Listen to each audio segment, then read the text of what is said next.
네, 먼저 NH투자증권 김영환 연구원 모시고 경제인사이트 이어가겠습니다. 어서 오십시오. 안녕하세요. 자, 어제 장을 보면 뭔가 좀 살아날 것 같더니 오늘 장을 보면 또 지지부진한 것 같습니다. 이렇게 박스권에서 왔다 갔다 할 때는 결국 종목 장세로 가지 않을까 싶은데요. 그 부분에 대해서도 많이 강조를 하셨던데 또 설명을 좀 해주시죠. 네, 일단 연말 이후에 주식시장이 조정을 받다가 그 이후에 다시 반등을 한 상황인데 이게 지금 정도 주가 레벨이면은 한 12월 중순 이후에 머무르고 있던 레벨까지 도달을 한 상황입니다. 네. 그럼 이 동안에 조정이 왜 나왔었고 반등이 왜 나왔었는지를 생각해 보면은 이건 항상 연말 연초에 반복되는 이상현상과 관련이 있습니다. 12월 중순 이후가 되면요, 항상 주식시장에서는 배당을 노리고 들어오는 금융투자계 자금의 차익 거래가 이루어지거든요. 그러면 현물을 사고 선물을 파는 형태로 해서 연말에 배당 기상일까지를 들고 합니다. 네. 그리고 나서 배당락이 나오는 시점부터는 이렇게 샀던 물건을 청산을 하기 시작을 해요. 배당만 따먹는 거죠. 그렇죠. 말하면. 그러면 연초에는 이렇게 해서 금융투자계 자금이 매도를 나오는데 보통은 이게 잘 받아집니다. 왜냐하면은 주식시장의 수급들이 연초가 되면 돌아오는 수급들이 있거든요. 예. 그러니까 연말에 장부를 폐쇄를 했던 외국인 자금이라던가 이런 부분이 집행이 들어가기 때문에 보통은 받아지는데 올해는 워낙 수급이 얕아져 있는 상황, 경제의 불확실성도 크고 실적에 대한 불확실성도 크고 그런 상황에서 이런 그 금융투자계 차익거래 매물이 나오다 보니까 이걸 못 받아줘서 주식시장이 쭉 밀렸던 거죠. 네. 하지만 주식시장이 바닥을 찍고 올라가는 급반등을 한 게 만들었던 것 자체도 청산이 대부분 진행이 되고 나니까 이제는 그런 수급 꼬임이 풀린 거예요. 네. 그러면서 이제 12월 중순 정도까지 주가가 회복을 한 거죠. 그런데 지금 상황까지 왔으면은 이제는 다시 진검승부가 되는 것 같습니다. 매크로적으로 아니면 실적적으로 좋은 뉴스가 나오면 시장이 긍정적으로 반응을 할 것이고 네. 오히려 아니면은 경기 침체에 대한 걱정이 커지거나 하면은 또 밀리겠죠. 지금은 딱 그런 길목에 와 있다라는 생각이 들고요. 그런데 여러모로 생각을 해보면은 매크로적으로 좋은 일들이 많이 벌어질 것이냐 아니냐라고 하면은 아직은 좀 아니다라는 생각이 그렇죠. 들거든요. 그런 것들을 생각하면은 결국 지금 정도 지수대에서 주식시장 전반적으로는 머무를 확률이 높고 그럼 그 상황에서 사람들은 어떤 주식으로 성과를 더 내서 시장을 이길 수 있을 것이냐에 대한 관심들이 많아질 거기 때문에 기관들이 주도하는 종목장이 주로 나타나지 않을까 싶습니다. 네, 뭐 이런 박스권 장세에서는 뭐 지수를 산다 이건 사실 어려운 얘기고 예. 종목 장세로 가는데 사실 개인 투자 입장에서 말이 종목 장세지 어떻게 고릅니까 그거 따라가기도 바쁘고 그 선별하기도 정말 어려울 것 같은데요. 어떻게 종목을 선별하는 게 좋은가요? 올해가 신정부의 임기 2년 차라는 점을 좀 예. 집중을 해볼 필요가 있을 것 같아요. 항상 정권이 바뀌고 나면은 새롭게 산업 정책을 점검을 합니다. 그리고 이 정책 드라이브가 제일 강해지는 시기가 정권이 2년 차예요. 네. 올해가 딱 정권 2년 차죠. 그래서 돌이켜 보면은 12월 달에 발표됐었던 정부의 2023년 경제정책 방향 그리고 뭐 신성장 4.0 성장 전략 이런 발표들을 굵직굵직한 발표들을 정부가 쏟아냈는데 이것들을 좀 세밀하게 들여다볼 필요가 있겠다 이런 생각이 들고요. 또 다른 한편으로는 미국에서 작년 8월 달에 통과가 됐었던 IRA가 네. 올해는 이제 시행이 되니까 이거와 관련된 수혜 분야들 이렇게 볼 필요가 있을 것 같습니다. 마지막으로는 항상 1월 달이 되면은 CES나 뭐 JP모건 헬스케어 컨퍼런스나 이런 주요 박람회들이 열리기 때문에 여기서 주목받는 분야 이런 것들 좀 관심을 가질 필요가 있어 보입니다. 뭐 그거 관련해서 이제 해외 건설, 방위 산업, 원전, 로봇 뭐 이런 것들이 관심 종목이 될 것 같은데요. 그거 각 업종별로 어떤 점을 기대할 수 있을까요? 일단 신정부 4.0 성장 전략을 돌이켜 보면은 한마디로 요약하면은 IT 이외의 전통 분야 중에서 향후에 커질 만한 신성장 분야들을 많이 찾아보겠다라는 게 이번 정부의 핵심적인 성장 과제라고 보면 될 것 같아요. 그러면 여기에 대해서는 뭐 원전이나 에너지 인프라와 같은 에너지 전략과 관련된 부분도 있고요. 네. 뭐 우주 탐사라던가 뭐 아니면 양자 기술이라던가 이런 부분도 있을 것인데 그 중에서도 시야를 짧게 보더라도 유망해 보이는 분야는 해외에 기술 수출하는 분야들입니다. 원전이라던가 해외 건설이라던가 방산이라던가 이런 부분을 정부가 강조를 하고 있습니다. 그리고 또 다 이 분야들은 정부와 정부 간의 관계, 그러니까 B2B보다는 G2G가 더 중요한 예. 분야죠.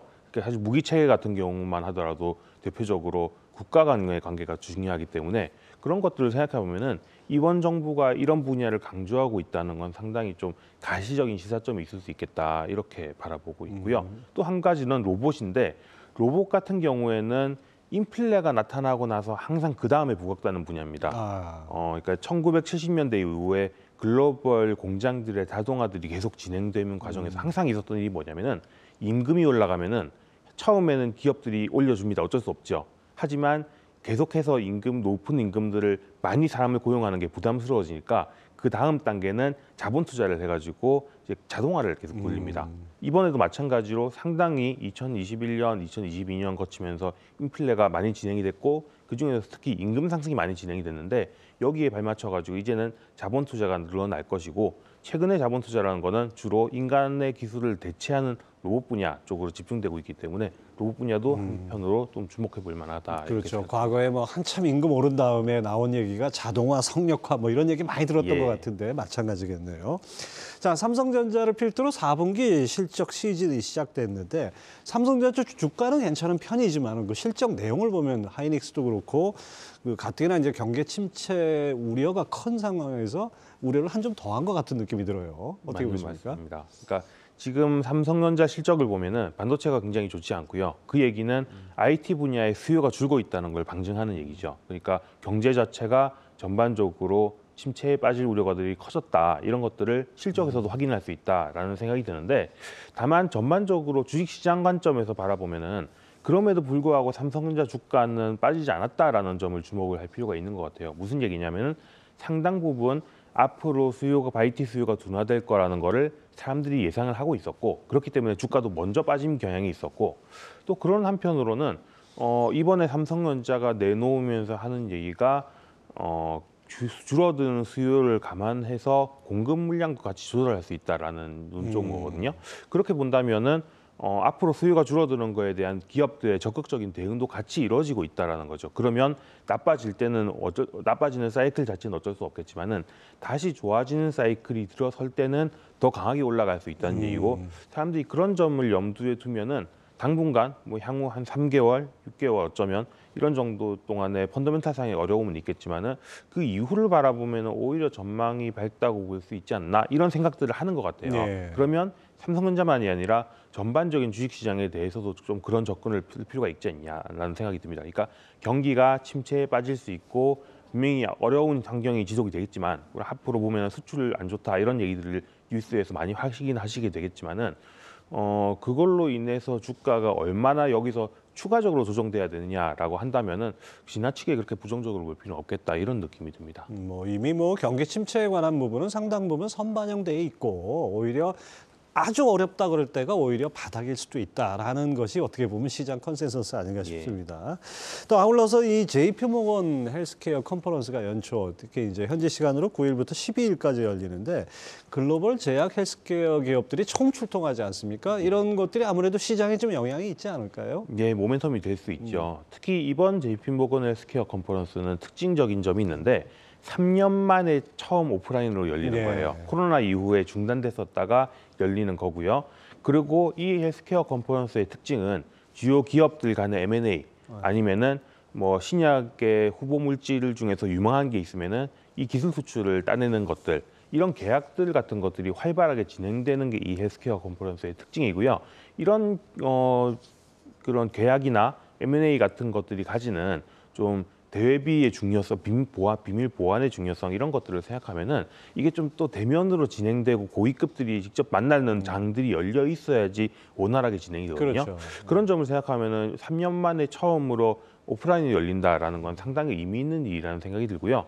또 한편으로는 코로나 당시 최근 3년 동안은 임상도 다 진행이 안 됐었어요. 네. 코로나 관련된 치료제, 백신 개발 때문에 여타 분야 임상 같은 건 진행되기가 어려웠거든요. 그렇죠. 그런데 이제는 그 부분들이 일단락이 됐고 다시 임상 제의가 진행되고 있다라는 점에서 올해는 기술 수출이나 이런 것들의 얘기도 좀 더 활발해질 수 있다는 생각이 듭니다. 또 한편으로는 올해는 사실 제약 바이오에는 상당히 중요한 해가 될 수 있다는 생각이 들어요. 그러니까 헬스케어 컨퍼런스와는 약간은 다른 얘기가 결이 다른 얘기가 될 수 있지만은 올해부터는 미국 시장에서 그동안 블록버스터급 의약품이라고 했던 것들에 특허가 만료되는 것들이 많습니다. 예. 그러면 그 특허를 대체하는 바이오 시밀러 기업들이 이제 제품을 출시하고 이런 것들이 많이 진행이 될 거고요. 거기서는 한국도 분명히 강점을 가지고 있기 네, 때문에 그렇죠. 이런 것들이 활발하게 진행되는 게 또 올해고 그 올해에 헬스케어 분야 첫 이벤트가 JP모건 헬스케어 컨퍼런스다 이렇게 봐주시면 되겠습니다.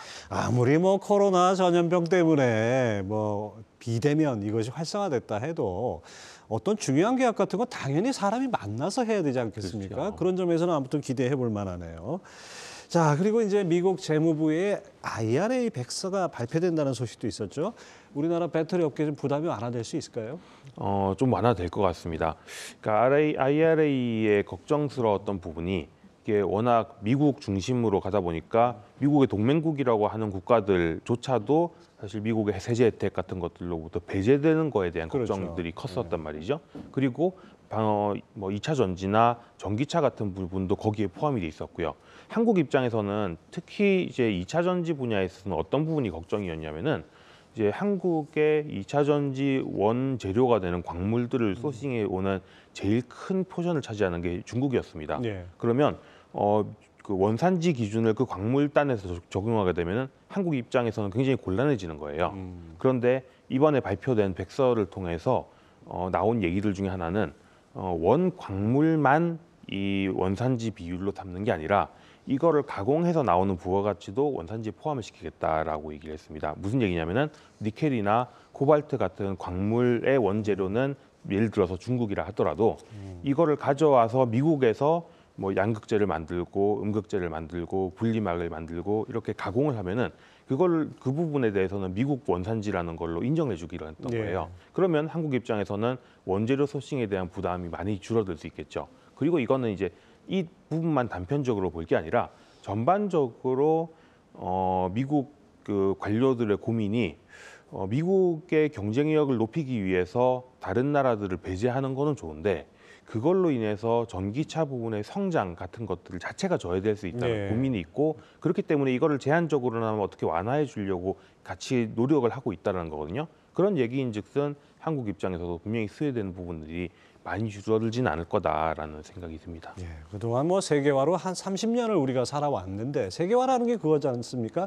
가장 싸게 잘 만들 수 있는 데 거를 아웃소싱하는 건데 그거를 막아버리고 나면 아무래도 지금 말씀하신 대로 성장이 좀 둔화될 수 있는 그런 여지가 있겠네요. 자, 끝으로 하나만 더 여쭤보겠습니다.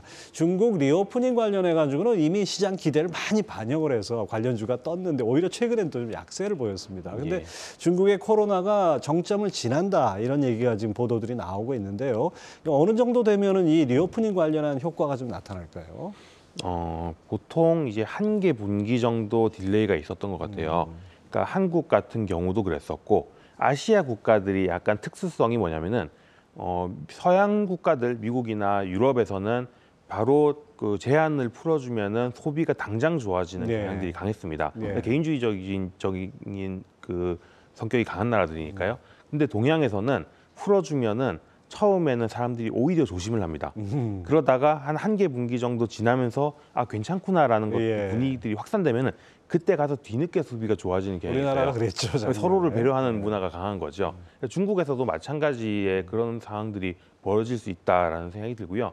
그러면은 처음에 확진자가 늘었다 준다고 하지만은 또 재차 확진되는 걸 걱정하는 부분들이 있기 때문에 한 개 분기 정도는 딜레이가 있을 수 있다라는 생각이 들고요.